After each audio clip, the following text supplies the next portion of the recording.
Kia ora, everybody. Thanks for joining us, and sorry for the technical glitch. I guess we are ready to start. So, kia ora, now mai haere mai, tēnā koutou katoa. I'm Ash alum, and I'll be moderating this session with my colleague, Professor Etienne Neil from the beautiful University of Otago, New Zealand. And before we proceed, I would like to acknowledge the indigenous presence and sovereignty on the land I am standing now, and all those lands we are connecting through this webinar. Welcome to the Festival of Future Urbanism. Our two-day session is titled, The Future of Work, Should We Plan for the Post-Work City? This session is being sponsored by Australasian Cities Research Network, ACRN. I am a committee member of ACRN from the New Zealand side. And for those to ACRN, for those new to ACRN, the Australasian Cities Research Network was initially known as the Australian Sustainable Cities and Regions Network when it was first established in the early 2000s. And the network's fundamental aim is to promote, foster, champion, and disseminate research that is relevant to Australasian cities and regions. And I'm sure many of you also know about the State of Australasian Cities SWAC conference, which takes place once in every 2 years, and that is hosted by different local universities across Australasia. So ACRN also sponsors such an important event. And today, ACRN is pleased to offer this cutting-edge topic on the post-work city, which has been even more important as we move into the post-2020 pandemic-ridden world. Obviously, technology enabled us to perform works in places that are traditionally non-work sites, such as local cafes, home, airport lobbies, and this is called flexibility, right? But I mean, at some point or at a different angle, it may seem empowering for many, but also it raises lots of questions around who got unequal access to internet or housing infrastructures. There are issues related to gender division of labor at home and workplace, and obviously how we perceive work, because the very concept of work is also being very fluid and multispatial. But more importantly, it raises questions for the urban thinkers and practitioners, how future cities should be organized, what kind of urban infrastructures can support the post-work societies to stay productive, inclusive, and maintain well-being. So we'll touch on some of these interesting issues in the next 80 minutes or so. So now I'm inviting my colleague, Professor Etienne Nel, to introduce himself and invite our 5 awesome speakers. Here you go, Etienne. Right. Thank you very much for that, Ash. And good evening and welcome to everyone out there. It's really great to be here. And thank you, Ash, for the invitation to co-chair this session with you. My background is in economic and urban geography, and I have a particular interest in employment issues and the way in which complexities in the world reshape the way in which the economy sustains itself and functions. I think just to endorse what Ash has been saying, in the last 50 years, we've seen dramatic changes globally in everything from the processes of globalization to the nature of work, and how, as a result of a series of disruptors, the things we engage in are changing. And it's within that context that work itself is altering between in the divide between those who are in full-time traditional employment and, shall we say, the precariat as well, whose position has altered dramatically. And in some ways, what we are seeing in a shift in the workplace, parallel shifts at a broader level in terms of growing social and economic inequality globally. And in parallel with this as well, and this brings in the side of the city, the built form of the city itself is changing. Historic functions are altering, where different activities take place is changing, and class divides are often being reinforced. It's with this context that this panel session has been devised to draw on the insights and expertise of 5 international experts in the field of work, workplaces, productivity, well-being, care, the economy, and housing issues. We have asked the 5 speakers to broadly discuss the topic of and I'll read it now, what post-work means and what the implications are of how we work in, move through, and engage in the city. The 5 speakers come from very different backgrounds and no doubt will share different experiences and insights with us. In terms of the structure of the session, I will introduce each speaker in turn and ask them to speak for approximately 5 minutes each on their perspectives regarding post-work and the city. We will save questions for after all 5 speakers have spoken, but we do invite listeners to send questions through on the comment function as the speakers present their talks. We will then take those after everyone has spoken, in addition to considering other questions which arise from the audience. So with that on consideration, I'd like to now move across to introduce our speakers, and we'll move through them in turn. First of all, I'd be pleased to ask Dr. Jim Stanford to speak to us. Jim is an economist. He's a director of the Center for Future Work, and he has served for over 20 years as an economist and director of policy for Unifor, Canada's largest private sector trade union. And Jim, if you wouldn't mind speaking for approximately 5 minutes on the topic, we'd be delighted to hear what you have to say. Thanks, Jim. Etienne, thank you very much. And thank you, Ash, and all the others for pulling together this very interesting panel. I'm really, really honored to be part of it. And I'm coming to you from the traditional unceded territory of the Wurundjeri people of the Kulin Nation here in Melbourne, Australia. What is a post-work city? That is an interesting question and a provocative question, and obviously deliberately so. And the reality is there's no such thing as a post-work city, and there's no such thing as a post-work economy. There's no possibility of a world without work. And this is a funny thing for someone who studies the future of work, which is what our center is called, to say that, well, I guess work does have a future. And in fact, the future of work probably looks a lot like the past of work, namely human beings who get up in the morning and then engage their brains and their brawn to conduct productive activity, broadly defined. Our brains to think and conceptualize and communicate and solve problems, and our brawn, our capacity to perform physical labor and move objects. And since the human race began 200,000 years ago, somewhere in East Africa, we've had to work because it is the only force that adds value to the materials that we harvest from nature. And hopefully we learn to harvest those materials more sustainably. But the reality is work is the engine that allows us to survive and thrive. It transforms what we gather from the natural environment into goods and services that we use in our day-to-day lives, both the necessities of life, but more than just subsistence, we also want the good things in life. We want education, we want culture, we want recreation, and we want care. So, so much of the jargon about the future of work, about humans being replaced by robots and artificial intelligence taking over, is nonsense. Frankly, it's nonsense in economic terms, and it's usually, I think, quite negative in terms of its ideological implications. This idea that we're somehow vulnerable to being replaced by machines, I think, undermines the confidence and capacity of the people who actually do the work to make demands on the system and to require and ask for and fight for better respect and protection for the work that they do. So work is still going to be the essential ingredient in economic and social life. There's no doubt about that. Now, work is going to change, including in cities. Cities are a unique environment for work. They're centralized and specialized communities. They are less resource intensive in the mode of production than is the case in rural and regional areas, and more knowledge intensive. But it is absolutely still work. And while technology is changing, of course, technology is not doing away with work. In some ways, and technology that we have experienced is more about the relationships of work and employment than it is about the actual production process itself.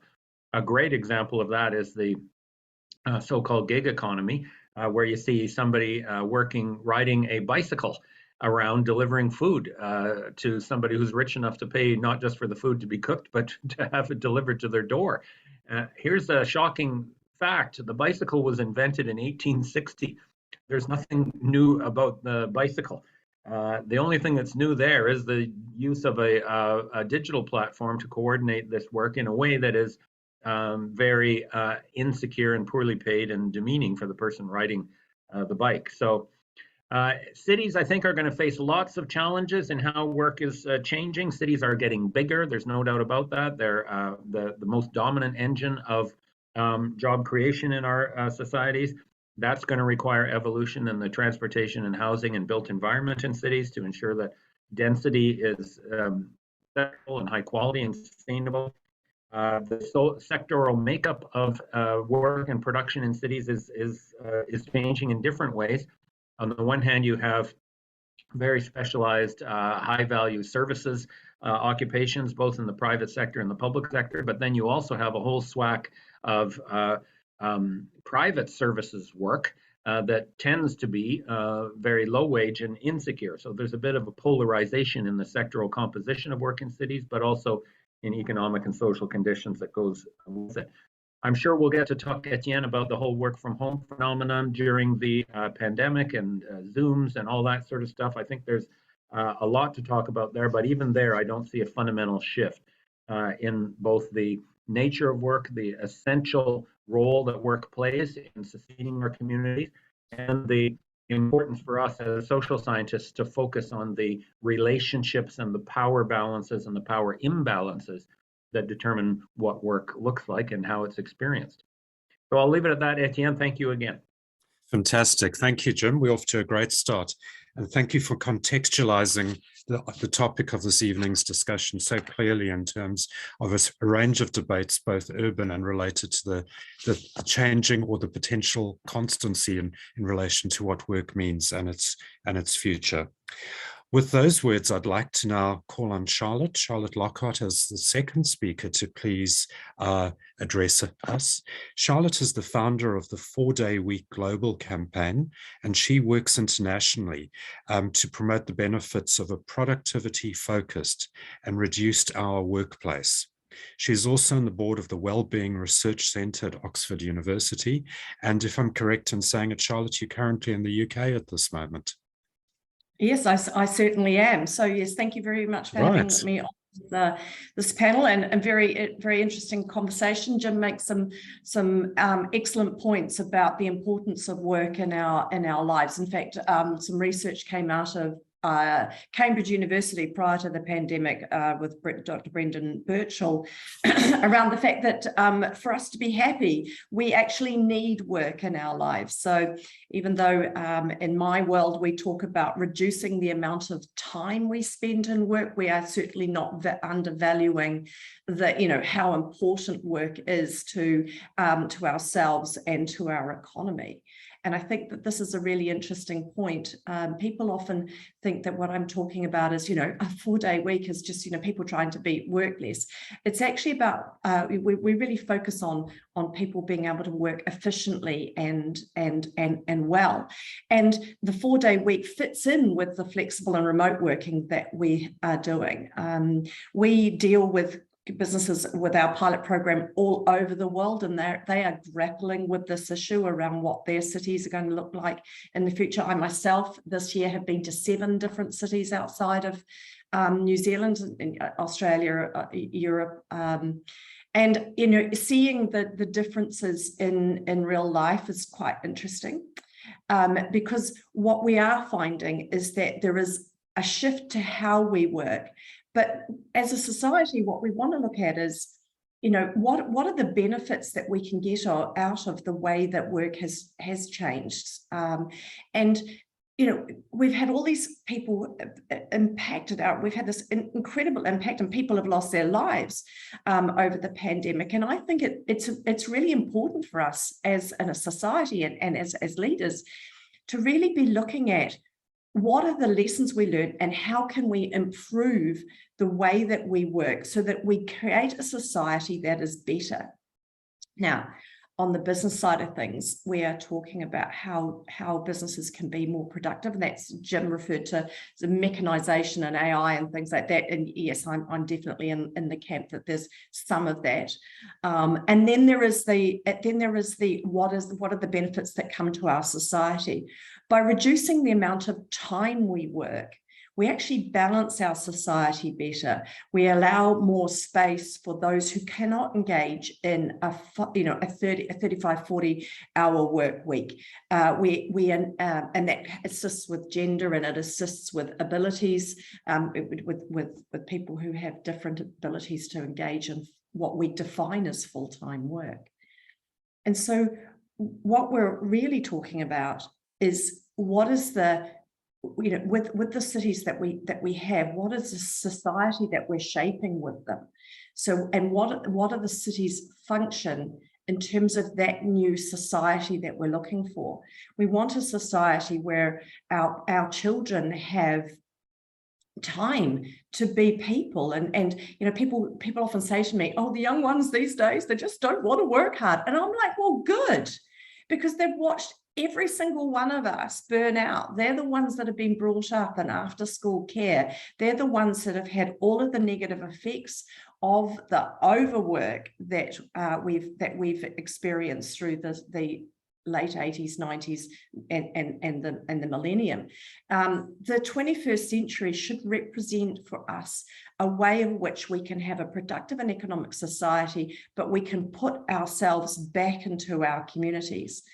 And then redefining what is the meaningful work that we are doing.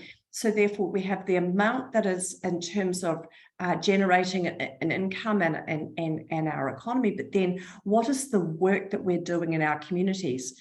We look at the demise of organizations like Rotary, where, I don't have time for that. But look what Rotary did. In our history and our society, I'm just using Rotary as an example, they cured polio. So without us having the time to be part of community and civic duties, without us having the time to be part of our communities and our families and take responsibility for our health. Jim made a reference to Uber Eats there, or Deliveroo, or those. I would be very happy if all of those went out of business, because we have time to prepare meals for ourselves. Because one of the things that we have is an obesity epidemic. Our obesity epidemic is because we are busy buying food from and we're not preparing the food in its raw. We're not growing our vegetables anymore. We're not cooking for ourselves anymore. And all of those skills are being lost. And all of that time that we spend together as a family in those preparing things for our lives outside of our work are being changed through to computer games and being on the internet and all of the things that separate ourselves from our society. So I think, from me, the future of our cities needs to be led by the future of our economic requirements and the society that we want to create. So I'll leave you with this. As business leaders, we need to remember that we borrow our people from their lives. Fantastic, Charlotte. Thank you for that. And thank you for raising points which no doubt cause us all to self-reflect on our own work styles and our own work habits, but nonetheless, the things which are really important in wider society and in community. Thank you. We're now going to go on to our third speaker, and our third speaker is Jason Lindsay. And Jason is a founding partner of the Petri Dish shared office space. Jason has a career working in film and television in the US and New Zealand, and he's heavily invested in helping startups design products through his Inventors Lab. So Jason, if we could hand over to you, that would be fantastic. Right, thanks Etienne and Ash for putting the panel together and for the invite. They say if you're the smartest guy in a room, that you're probably in the wrong room. And I would imagine that I'm in pretty safe company here, that's not the case for me. But it's usually not the case ever. So Anyway, I founded a company in 2016 called Petri Dish, which is a shared office space. It turned out to be a probably not the best name to have named my company in retrospect over the last few years. But one thing we've learned a lot about it, about business and about the future of business, running the space. It is an opportunity to see, we have about 70 businesses in our building at the moment. And it's an opportunity to see a real diversity of types of businesses, businesses at what stages they're in, and the diversity of age of business founders, all those things. And we get to learn a lot about how different people work. And so I suppose that's where hopefully I'll be able to add some value to this discussion. But I do know, thinking a lot about,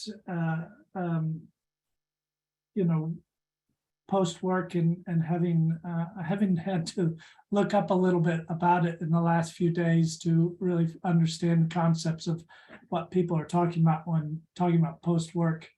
I think the one thing that will never go away is our desire for community, and we see that especially coming out of the lockdowns that we've had, that we've been huge beneficiaries of the lockdowns, because I think the isolation really affected people, and that's created a real boom in our industry. I know it's not just us, but other co-working spaces around the world have seen quite a boom and a bit of uptake in it. And I think the other thing that there are human characteristics that will never change. And I think, one thing that we see in younger tenants that we have that are in their late 20s and early 30s is they have young children, and it's difficult to work around young children. And they would like to be in the space. I think, as you get older, you are looking for more meaningful relationships. And that's a big part of how you seek out a fulfillment in your work. Sometimes we don't all have the most fulfilling jobs, but you look for those relationships in your work to create fulfillment. And I think all these things are probably what will be consistent in the future with, especially in our industry. But I'll just leave it at that. Thank you very much, Jason, and certainly drawing our attention to the way in which the use of space is altering the importance of community relationships, which we have with others around us in our workplace, and the nature of co-working space helps ground us in thinking, which has to be center stage in how we plan for the future. So thank you, Jason. I'd now like to call on our fourth speaker, and our fourth speaker is Catherine McKinnon. Catherine is Professor and Director of the Centre for Sustainable Communities at the University of Canberra. She chairs the Community Economics Institute of Australia, and she's published extensively on topics of community well-being, development, and the economies of care. So thank you, Catherine. Thanks very much, Etienne. Thank you for inviting me to come along. I've actually prepared some slides, so I might use them just to give us a change of visuals, if nothing else. No, that's perfect. Oh, and I can't do that actually. Ash, can you stop sharing maybe? Yeah, let me stop my sharing. Yep, now I can do that, Catherine, please. Okay, brilliant. Thank you. So I'm speaking from a very different perspective, but before I begin, I just want to acknowledge I have the privilege today to be on Ngaitahu land. Just arrived a couple of days ago in the South Island of New Zealand for a visit at Canterbury University. But I also need to acknowledge the country that I live and work on. So I live on Djab Wurrung country in central Victoria, but my institution of Canberra is located on Ngunnawal country. And I want to pay my respect and honour the traditional custodians of the land. But I also want to honour country.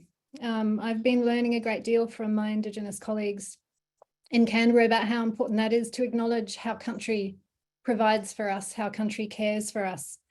And in fact, in the context of this talk, it is also important to acknowledge that that care and that providing for is a form of work that country does for us.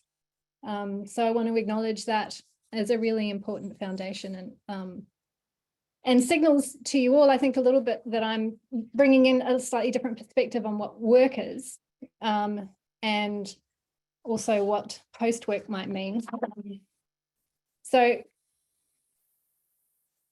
when we talk about a post-work city, I agree, work in terms of what you've all been talking about is it's never going to go away. But I think what we're looking for, what I'm looking for in this, is not so much a society in which we move past work as such, but a moving past work society. That is a society in which this narrow definition of what work is, as paid employment, the only thing that matters.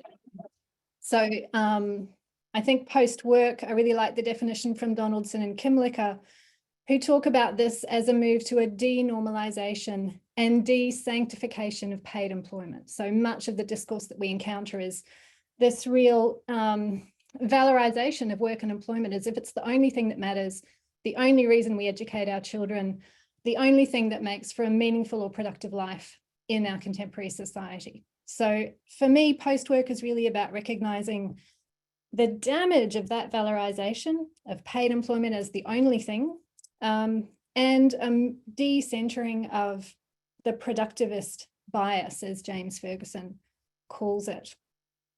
In a post-work society, paid employment wouldn't be the only way you get citizenship. We wouldn't be punished or isolated or stigmatized for not having paid employment, which is what happens now with enormous mental health consequences for so many people.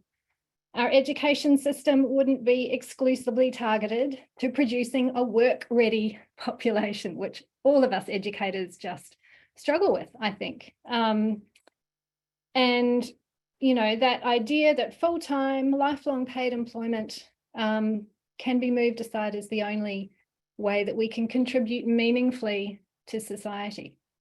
Now, when I say that, I know everyone's thinking, well, of course, it's not the only meaningful thing that we do. But the thing is, the dominant discourse definitely pose it that way. So in Australia, in the last couple of weeks with the Job Summit, it was all about that. And it was all about how can we make our workers more productive, which really means how can we make them do more and work harder, you know, and that's just, to me, just doubling down on the damage that we already see resulting from the contemporary society that we live in.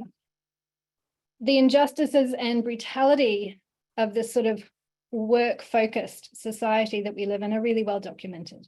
Chronic overwork, chronic marginalisation and poverty, devastating effects on health and well-being, and environmentally catastrophic patterns of production and consumption. So this is what I want to get rid of when I'm looking towards what a post-work society might be.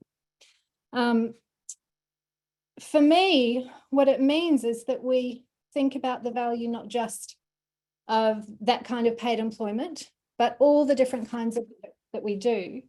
And it means that maybe we can create conditions where a different way of being can come to the fore. So this is the image that I wanted to show, and it gives a snapshot of what I'm talking about with these ideas of work. So it's the idea of an iceberg to represent this. On the surface, above the waterline, what we see as being the important parts of the economy is wage labour, commodity markets, capitalist enterprises. But of course, when you look a bit closer, our livelihoods are made up of a whole lot more that's below that waterline. And here is where all that feminised work of care sits, all that unpaid labour in the home. And the work that we recognise under the waterline isn't just the work that's done by humans, but it's the work done by animals, by bacteria, by objects. These are also really crucial actors in our economy, they're crucial actors to support and maintain our livelihoods. This diverse economy is a picture of what our economy looks like now. And the move to post-work for me is really a move on the lens we put on work that acknowledges not just the above the waterline, formalised wage labour, but everything else that is so important for securing our social, cultural, emotional and spiritual needs. Work in a diverse economy includes all the things that people do to support our livelihoods. And it builds on the recognition in that quote there from Gibson Graham that more hours of labour over the life course are spent outside of the wage labour market in non-capitalist activity. These are the things that really matter and make our life and livelihoods possible. And I think, you know, the legacy of this is really in many ways part of the legacy of a patriarchal society that we live in which feminized work is devalued. It's paid less when it's paid, or it's just not paid at all when it's done in the home.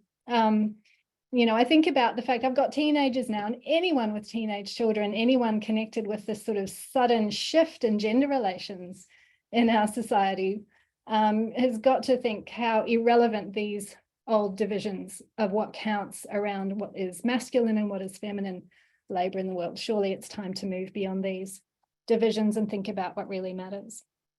So for me, when I look forward to post-work, and I'll just flash up this last image and then stop talking, it's a way of thinking about what supports our livelihoods isn't just that narrow little bit of work, but all the work that we do. And the work that we do is not just about making a living for ourselves, but it's what we do to make a living for others, and it's how we are made by others. And this is the mesh of livelihood relations that was mapped out by Ethan Miller, of giving a sense of our interdependent livelihoods being so much more than just that narrow category of how we get a cash income. Thanks. I'll stop sharing. Great. Thank you so much, Catherine. Thank you for sharing that insight with us, and certainly what you've shared about how we understand work and the ways in which we need to have a much more comprehensive definition of what it involves is certainly enlightening. And for those of us who work in the global South, it certainly has a lot of resonance with the very stark realities many of the poorer countries in the world face in terms of what work means and how people quite literally have to survive in very extreme circumstances. So thank you for that, Catherine. We'll now go on to our fifth speaker, and our fifth speaker is Marcus Spiller. Marcus is the founding partner of SGS Economics and Planning, and he has a core interest in social justice. He has a very impressive CV, past National President of the Planning Institute of Australia. He served in the Commonwealth Government's National Housing Supply Council. He's a ministerial appointee to the Housing Supply Expert Panel for South East Queensland and sits on the Ministerial Advisory Committee on Planning Mechanisms for Affordable Housing in Victoria. So with those words, over to you, Marcus, please.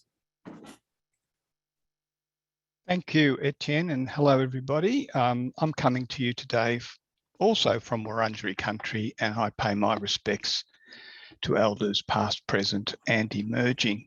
I would like to show a couple of slides, if I may. Ash.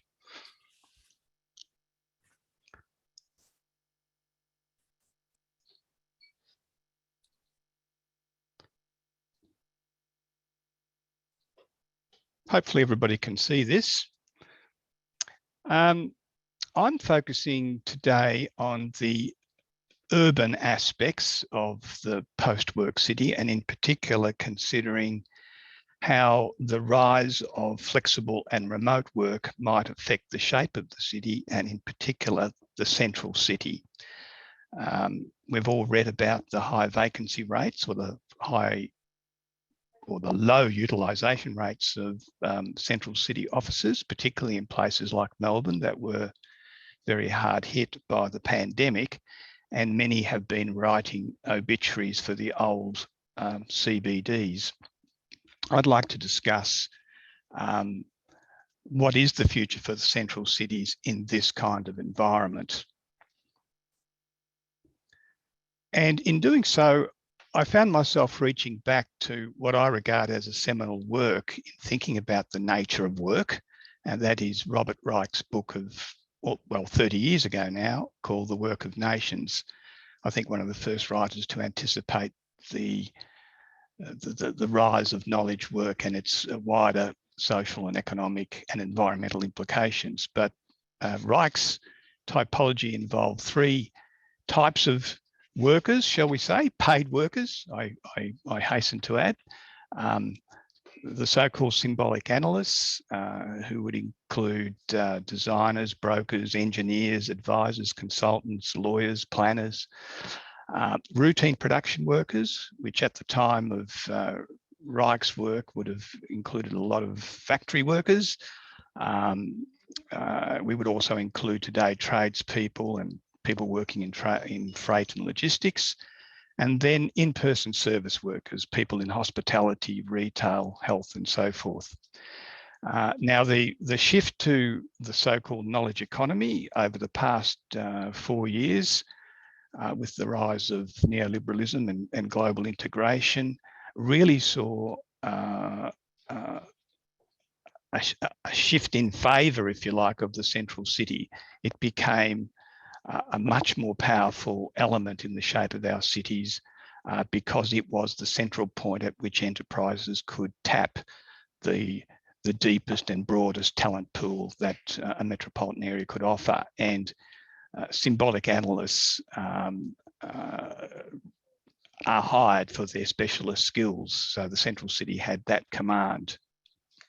Now, for me to understand how a post-pandemic city might operate, I think we need to think about the type of work within each of these types of workers, and with a particular focus on the symbolic analysts, which have, as I say, dominated within the central city. And we can contemplate their work also in 4 categories. Now, in this case, I've dreamt these up in thinking about today, and perhaps we can all affiliate with these categories.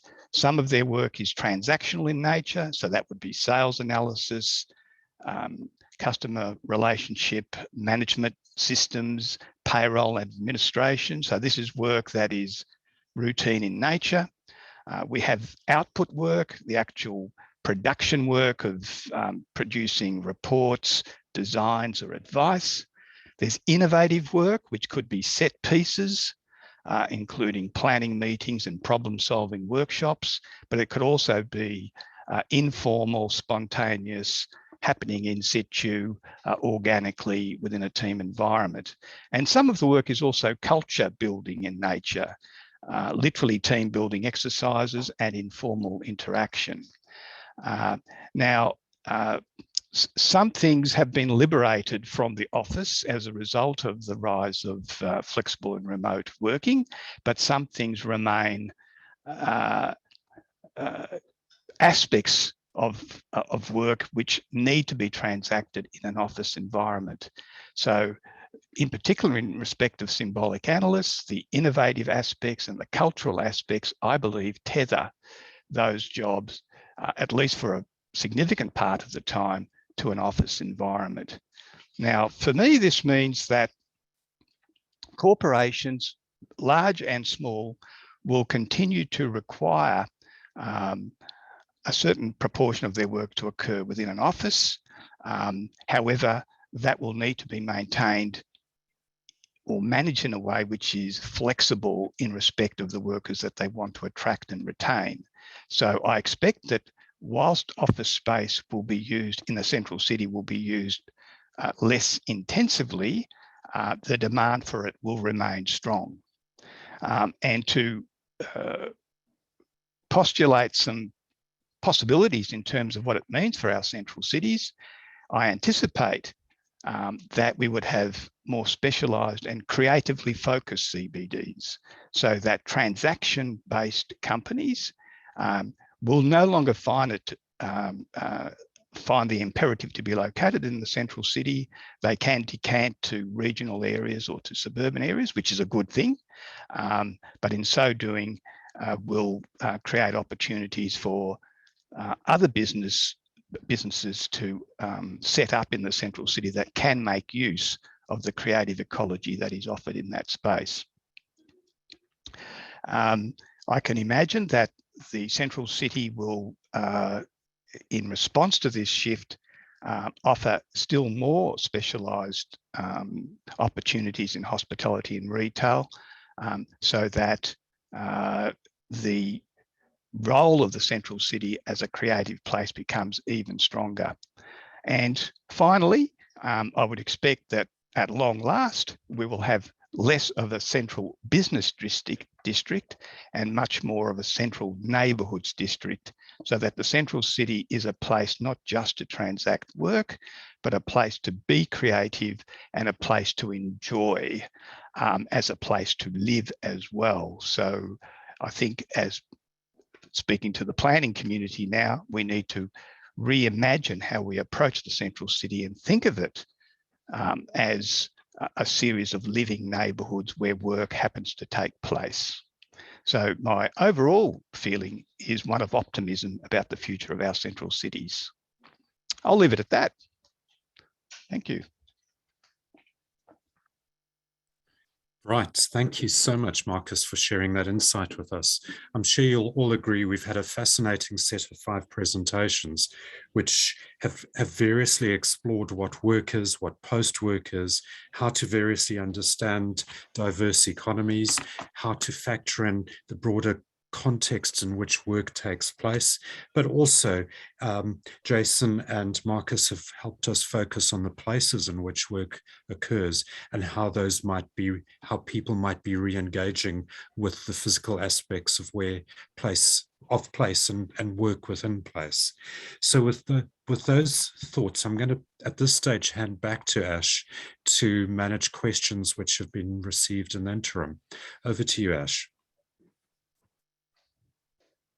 Thank you, Etienne. It's fascinating to see all these different vignettes from different perspectives. So we already started to receive some questions, and I would request our participants, the audience, to throw some questions through the Q&A function. So we already started to receive some interesting questions. So obviously, there has been an interesting questions around the CBD. Marcus was talking about the CBD and the C neighborhoods. So this question comes as there is often the narrative, especially from special interests, that workers need to go back into the CBD areas to save the relevance of the city. And yet, decentralization has been happening for many years through planning strategies.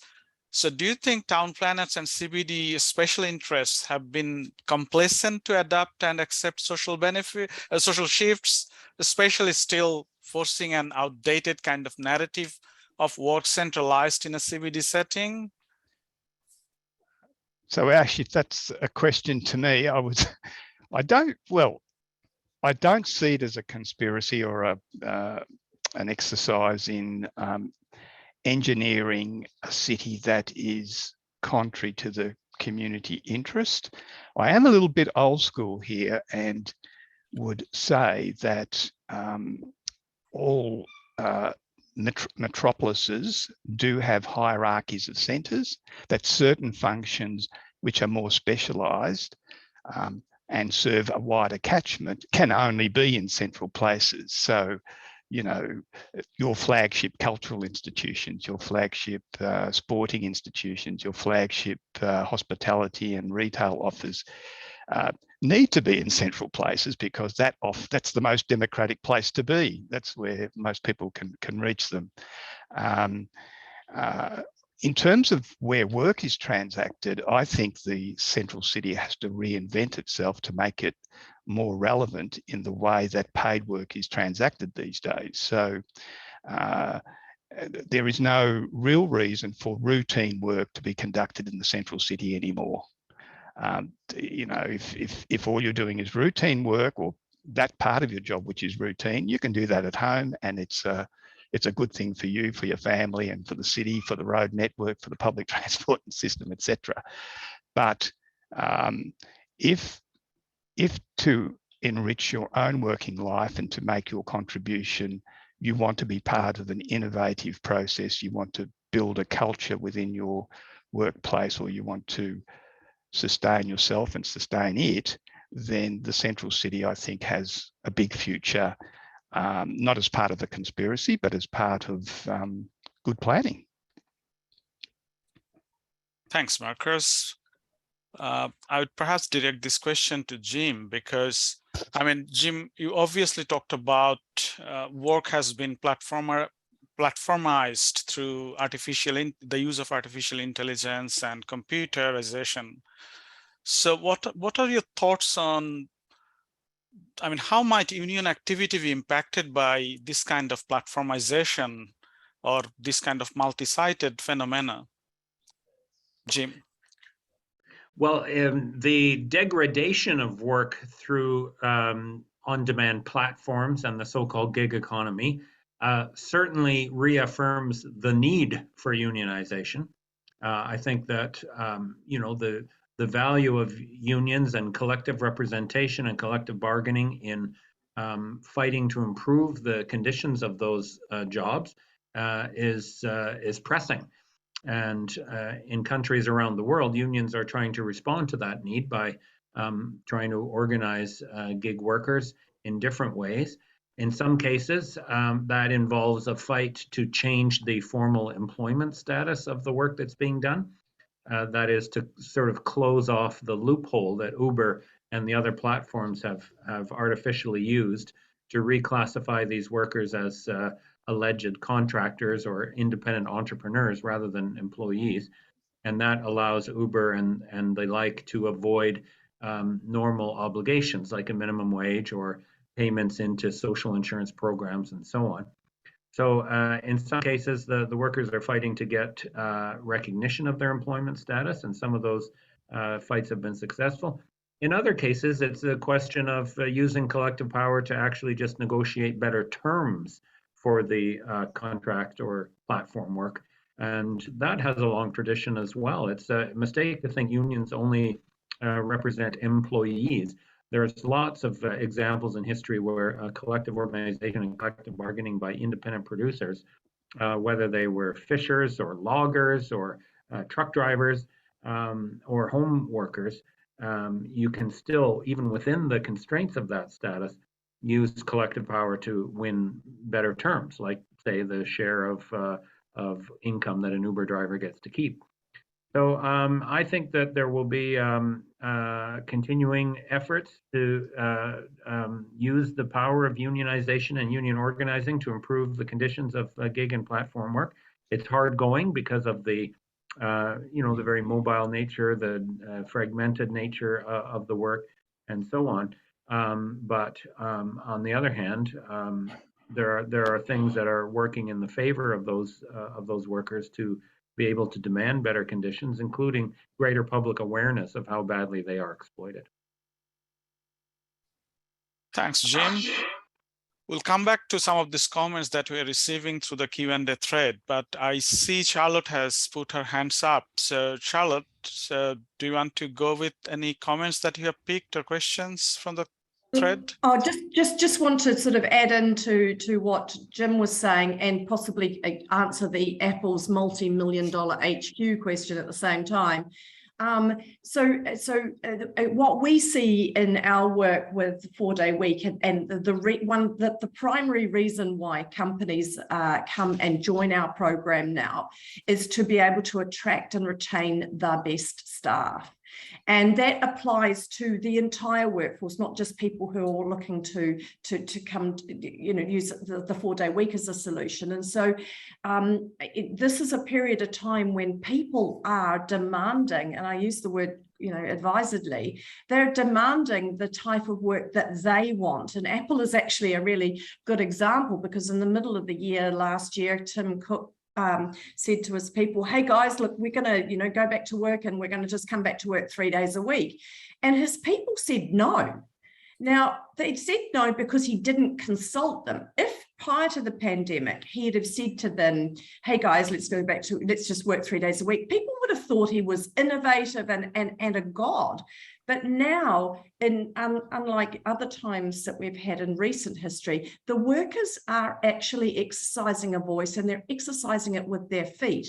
Now, that's to some of Catherine's points, that's not universally applicable, and not everyone has the negotiation skills, the strength within their employment to actually exercise a voice.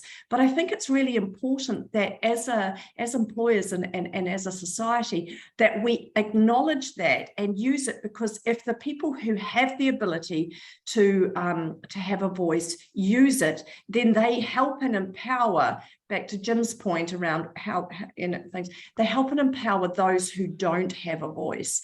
And it's really important that we focus on that. So that's really sort of my point around, how future work is looking around the globe. Thanks, Charlotte.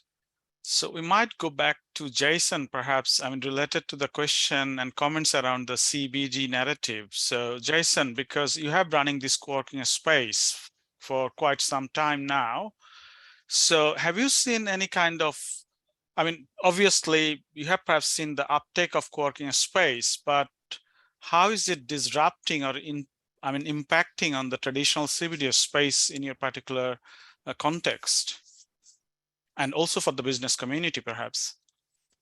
Yeah, well, I can only kind of speak from our personal experience, but, Kate and I, we're also redevelop heritage properties in the city, and we do know that when we bought our first one that we put Petri dish in, it's about a 3,500 square meter building, which was on a side of town that no one thought we would ever find tenants for.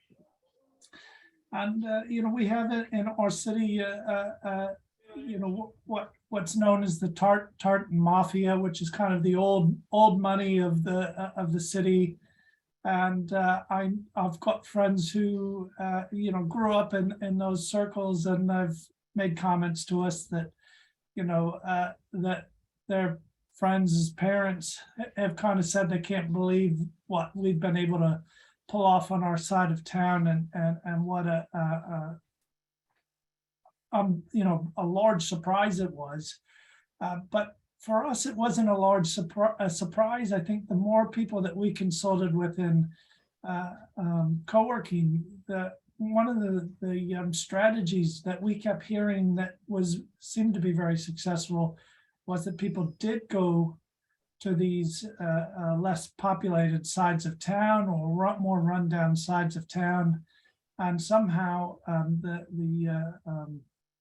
demand for these spaces was so good that you could put these spaces in a part of town that no one wants to be in, and it was still driving people to those sides of town.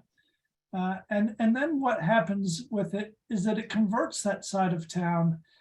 We've seen apartments on our side of town go for, some of they're within blocks of us, go for some of the highest selling apartments, highest priced apartments selling, which people would have never believed 7 or 8 years ago before we opened our space. So we see a conversion of what it does within the city, and it's quite fascinating that it has as much impact as it does.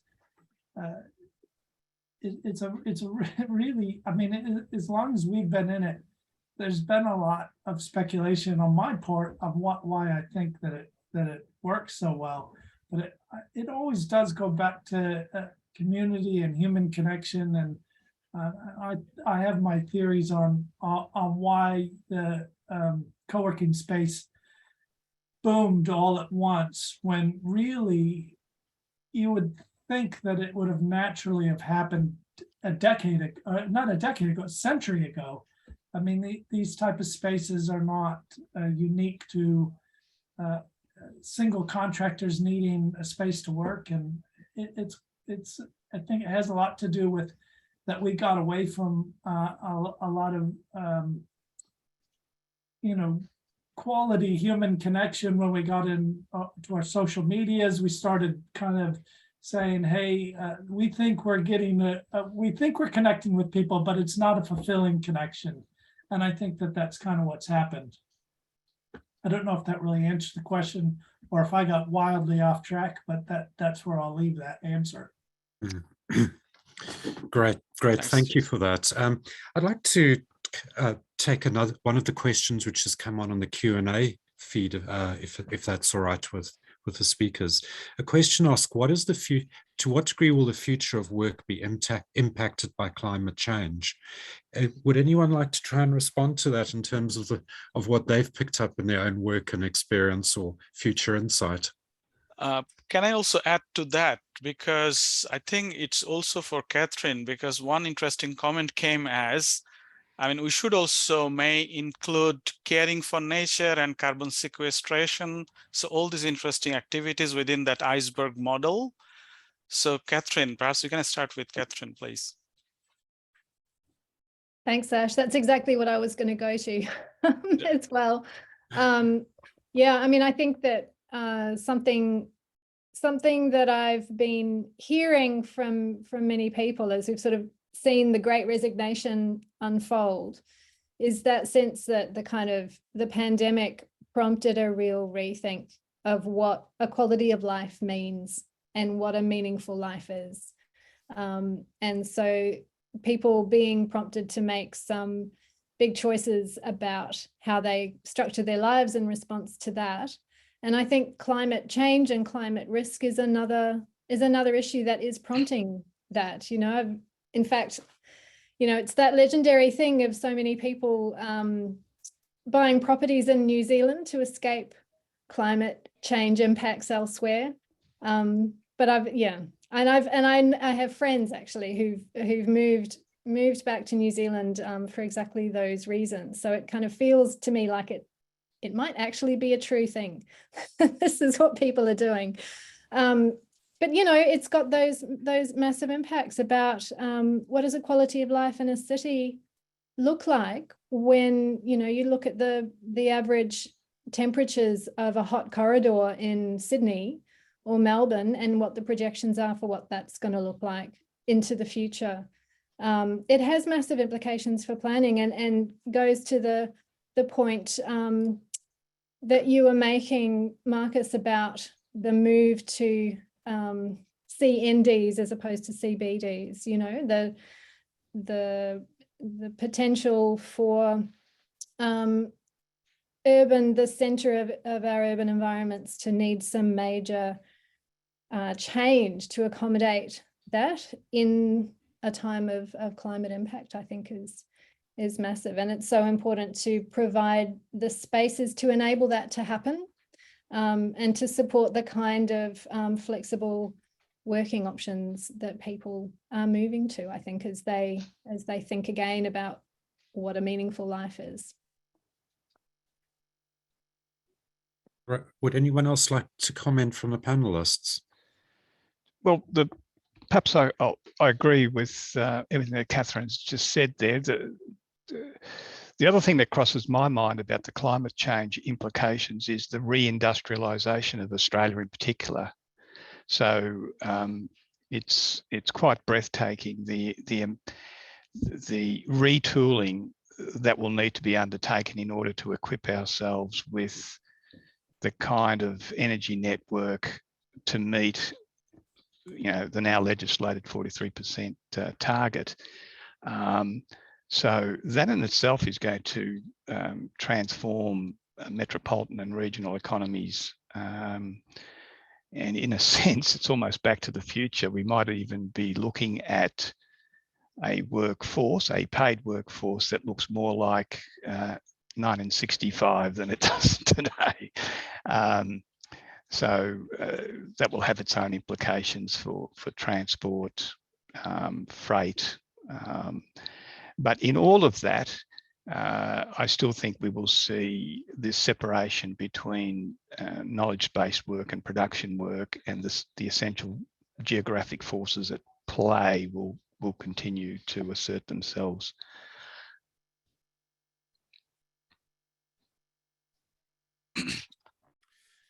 Thank you for that. And certainly, I suppose that does remind us also, when one talks about reindustrialization, of the degree to which in the last 3 years, COVID has been such a disruptive influence on life, livelihood, well-being, as well as work and the nature of work and where it takes place. I'm just wondering from the panelists if anyone would like to comment on what they've seen in terms of how COVID has impacted on what work is, what work means, and what post-work might mean in that light. Charlotte. So certainly what we're seeing in our experience is that people are looking for work to be more meaningful. They're looking for their lives to be more meaningful. Now that, of course, might be fact of the cohort that come to us, our employers that are prepared to acknowledge that within their workforce and provide room and space for that. But I think that this is key, and Catherine mentioned that it sits behind the Great Resignation, and it sits behind quietly quitting as well. And so, and you know, we are all incredibly aware of climate change. We are incredibly aware also of inclusion within the workplace. And so, you know, when we talk about reducing work time but remaining focused on productivity, we're looking at how can more of our workforce be included in a more what we would consider full-time work environment, i.e. an environment that pays them appropriately, and they're not having to disengage with work because they don't have the capacity to work full-time, as full-time is defined now. And then also, you know, this brings us around to the gender issue as well, and that for the large part, it is women who opt out of time in the workplace to prepare and engage in work. And you know, I'll say we've done a lot in the workplace, in our workplace and in our society to pull women up, but we're not doing enough to help men out of the workplace. And so therefore, when we reduce work time and we make work time reduction to be the thing that is honored and respected in the workplace, we are actually empowering our men to go and say, I am also going to do this because it's not going to impact on my ability to earn an income for the family, and it's not going to impact on my ability to advance my career. And so these are the sort of questions, and this also applies into the disabled workspace, how we can offer better opportunities there. You know, so I leave you with the thought, you know, how would it be that if we worked Monday, Tuesday, and then Thursday, Friday, and give people Wednesdays off? How many more people can engage in the workplace because they only have to find the capacity to work 2 days at a time? So I'll add that in. Great, thank you for that, Charlotte. I'll bring in Jim and then Catherine in a moment, but I just wanted to note that I can see two people have raised their hands. Unfortunately, with the way in which we can see the projection of the participation, we can't actually see individuals. So if people have raised their hands in the wider group, please could you actually type a question in and then we can pick it up.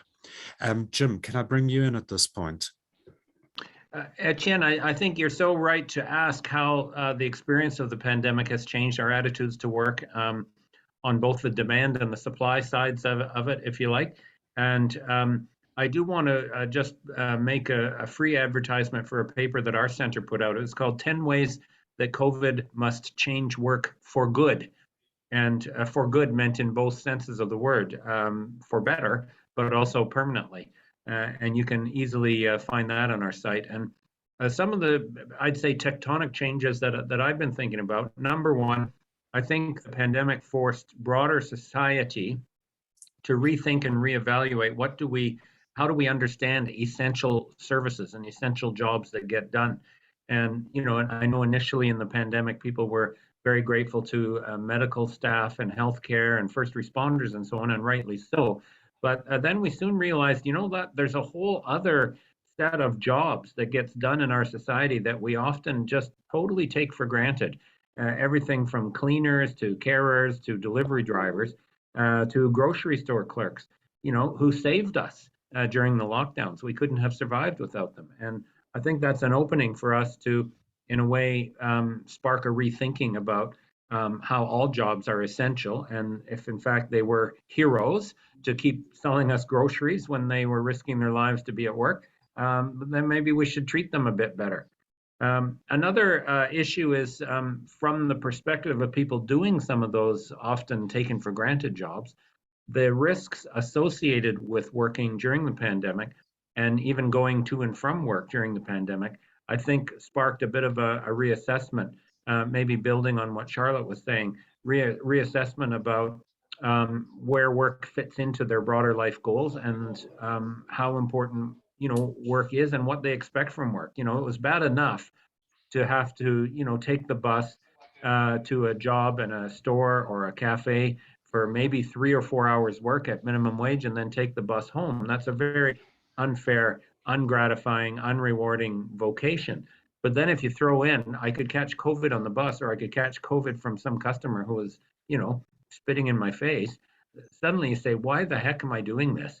And I detect an increase in sort of feistiness and expectations on the part of workers who the experience of the COVID pandemic in a way sparked them to say, I don't want to put up with that kind of stuff anymore, even as the pandemic abates. And the pandemic isn't over, but if and when it abates, I think some of those expectations will be there. And it could be that the new kind of macroeconomic environment we've seen since the pandemic, with unemployment rates very low in many countries, at least for now, we'll see how long it lasts, that could underwrite some bargaining power by those folks to say, no, I'm not just going to go back to that job. It is the employers who had the hardest time replacing staff after the pandemic are precisely the employers who offered the lousiest jobs in the first place.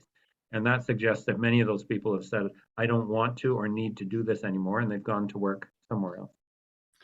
Fantastic, Jim. Thank you for that insight. Catherine, would you like to come in at this point, please? Yeah, thanks. And thanks, Jim. I was, I put up my hand because I wanted to talk about this question of privilege, which you've pointed to so well. And I really hope you're right about the feistiness of workers, especially those workers who were really in a terrible, terrible situation during the lockdowns in particular, and who continue to have an extremely precarious existence in a way that I think, you hear people on the radio talking about, oh yeah, in the pandemic, as if it's in the past tense, which is worrying because it's really not. And the effects, I feel the effects right now because I'm still in the COVID brain fog of recovery. So, it's the implications are massive. I was going to say along with that, this question of privilege, I think one thing that hasn't come up in this conversation, and I do want to raise, as it's something that a lot of post-work theorists talk about, is the universal basic income. So it's this idea, right, that this society that we live in, which devolves responsibility for livelihood and well-being down to the individual, is, in a way, it's a kind of crazy idea. I really like James Ferguson's take on it. He talks about the societies that we live in now being founded upon a millennia of experimentation and innovation. We share in this common estate. We've inherited it, all of us, the good and the bad. And to continue to structure our society as if your capacity to survive must only be on your shoulders is to ignore that inheritance, which is so vital and important. And a universal basic income would be a way to recognize that common existence that we all share and we all contribute to, and take away so many of the really worst stresses that the most vulnerable members of our society suffer from in a work context that's structured so unfairly. So so I'm curious about what the other panelists think about the universal basic income. It would be a massive shift in the kind of ideological foundations of many contemporary societies, but there are wonderful examples of experiments with it that have been really successful around the world. So wanted to put that into the conversation. Yep, thank you very much for that, Catherine. And that's certainly something which resonates with my understanding in terms of diverse economies and the degree to which countries in Southern and North Africa, as well as South America, are experimenting with the UBI in the context of economies which will never be able to, in inverted commas, employ their entire workforce. But would be interesting to hear if other people would like to pick up on this thread. Well, I felt that during the height of the pandemic here in Australia, we almost rehearsed a universal basic income. Wasn't quite universal, but we did underwrite incomes. We seem to have eliminated homelessness overnight. We did a lot of things that the onus of proof is now on those who would say that they can't go on indefinitely. In many ways, it was an inspiring period. We did come to understand the nature of work and the people in our neighbourhoods who help sustain our well-being. I think it was an amazingly important lesson. And I don't know, maybe I'm an optimist. I do feel that those lessons are percolating away. I get the feeling that the sentiments that propelled a new federal government into power were linked back to those lessons. And I can certainly see UBI. I mean, there's a strong economic case for it. Even conservative governments in the UK have promoted it. So I don't think it's something that would rise or fall on ideological grounds. I think the economic case is there. So I remain, well, I'm going to be optimistic about it. Thank you. Would anyone else like to come in at this point? Thanks, Marcus. Right. Okay, I'm going to switch at this point to some of the questions which have come in. And there's a question, sorry to bring you the spotlight back onto you, Marcus, but the question asks, is there an example of a city you know of that is actively transitioning to a CNB rather than a CBD? Yeah, I did see that question. And oddly enough, I'm going to nominate Melbourne. Because born and raised here, I can remember when the CBD was exactly that, a central business district. You could shoot a cannon down the street after, midday on a Saturday. If you want any proof of that, just have a look at the AC/DC track long way to the top, which has the boys on the back of a flatbed truck going down Swanson Street. It was a wasteland. Now, the place, probably not because of the thesis that I put forward here today, that wasn't the force behind it, but for many decades now, there's been a big effort to make the central city more livable and indeed a place to live.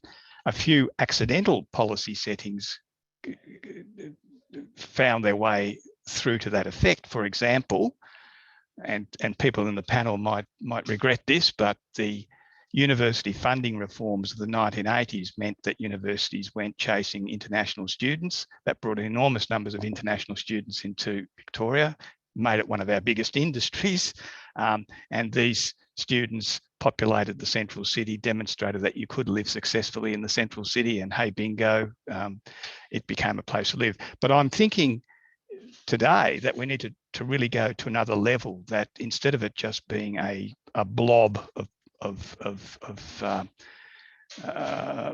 places where people live and work without any particular planning structure, we do need to think of neighbourhoods within the CBD, make sure that they have childcare, make sure they have grocery stores, make sure that they have recreation areas, do give consideration to noise factors, make sure that there's sufficient housing for families and so forth. And so that's the next level we need to go. But the transformation in central Melbourne over the past 40 years is actually amazing. And that's the best example I can come up with. Well, thank you for that, Marcus. Jason, can we bring you in here, please? Sorry, you. I just had to unmute there. Yeah, I think too, you know, and Charlotte probably can speak to this as well, but I think too, when you look at these CBDs, that you're seeing that people are also finding that having an apartment in town versus a house in the suburbs means that you're doing less work on maintaining your property. You have the ability to lock up your apartment and go on a holiday for a month or two at a time and come back to it and not have to worry about all that stuff. I think that it you know, when you have a place in the CBD, you're gaining back some of the time that you've been giving to work, or you know, be able to scrape some of that back. I know that personally in my life, I've had a little farmlet. I've had houses in the suburbs, and I've finally kind of live in a smaller apartment in the city. And the beauty is that I can clean my whole apartment in an hour, and I don't do any yard work, and I've got the whole weekend to myself after I've done that. So I do think it's about getting your time back as well. Etienne, I'm conscious of time. We have 2 minutes to, yeah, we have 2 minutes to 7:30. So perhaps I could forward a question to Catherine and Charlotte as well. So, I mean, Catherine, you talked about young people, you talked about your teenager children, and obviously they go through a lot of transitions when they start to grapple with gender identities as they grow up and their place in the world as new workforce. So what is your thought on how we could actually train these, or I would say inform these young generations about the post-work conditions and how to go about that? And that relates to also Charlotte, because I mean, how these young people, I mean, we could normalize the idea of a 4-day week, so reduced work to the young generations. Yep. I'll go quickly and leave the last word to you, Charlotte. I really appreciate the 4-day week idea of balance, which is so important. And I think that's something to really work with and thinking about how we talk to young people. I mean, so my centre is actually located in a faculty of education. So I've been very privileged to be spending a lot of time working quite closely with education academics, trainee teachers and teachers in schools. And there are a lot of conversations happening about what schools are for and how we prepare our young people for the future. The system that we have in place in Australia at the moment is very much focused on producing workers. And I think the move now is very much to try and recapture the purpose of education institutions to prepare our young people for a rich life and a life in which they are empowered and have the tools and resilience to address some of the major change that we need to address in our world. And I'm especially privileged to be involved in a project that's using Indigenous ways of teaching and learning in schools to try and place at the foundation of education a sense of obligation to country and care for and love for country. So that will happen alongside the sort of standard curriculum in schools, so that you have this foundation that your life is not just about what you can do with it in the workplace, but it's about that responsibility and obligation that you owe to your earth kin, that you owe to each other in your community, and that these things are just as important. Yeah. Thank you. So I'm really excited by what I'm seeing happening at the moment in that space. It's really beautiful.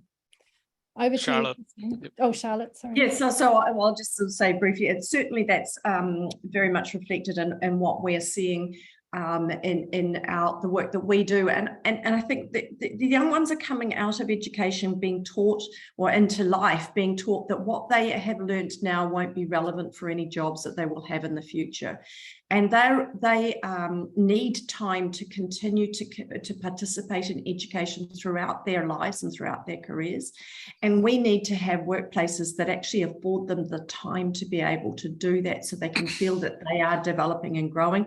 Catherine, I love the journey where developing and growing isn't necessarily about just your work, but about being able to be, you know, a more whole person and that side of things.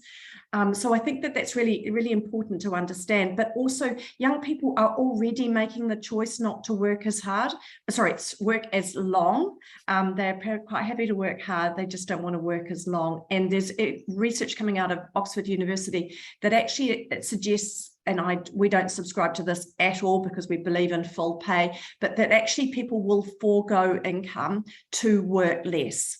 So it is something that the younger generation are already participating in, and we as their leaders and as their employers need to be aware that this is the journey they are already on, and we need to make sure we are caught up. Thanks, Charlotte. Any last half-minute thought from Jim or Marcus? The future of work is what we make it, Ash. And I think that we've heard so many great ideas for how to improve work and make it sustainable and gratifying and community-minded and beautiful. So let's do that. Thanks, Jim. It's fascinating, but obviously, I mean, as university teachers, there are so many ideas we can actually take to the classroom now. But yeah, so we need to end the session. So we have been a lot of questions around CBD. So that's kind of the highlighted theme perhaps for this session, which we couldn't actually attend to. But obviously, I mean, as work, I mean, I think I have learned something new as the definition of work. I mean, as Charlotte was mentioning, I mean, that was quite powerful that we borrow people's lives. I mean, organizations borrow people's lives to the workforce. So that's a new way to think about how we value and how we recognize what we do. So obviously we need to end this session, but before we finish, I would like to sincerely thank to Professor Carl Grudash of Monash Architecture and Design for this continuing support as part of the ACRN as well. I mean, we were having this initial brainstorming with Carl, and now as a result, we got this fantastic session. So thanks, Carl, and thank you all for joining. And I also encourage you to continue these conversations and perhaps also join some of those other sessions, part of the Festival of Future Urbanism panels that will be running until next week. So please join. And yeah, our next session tomorrow touches on another fantastic topic. So that's new industrial urbanism, designing places for production. So tune in through the Festival of Urbanism website. Thank you all.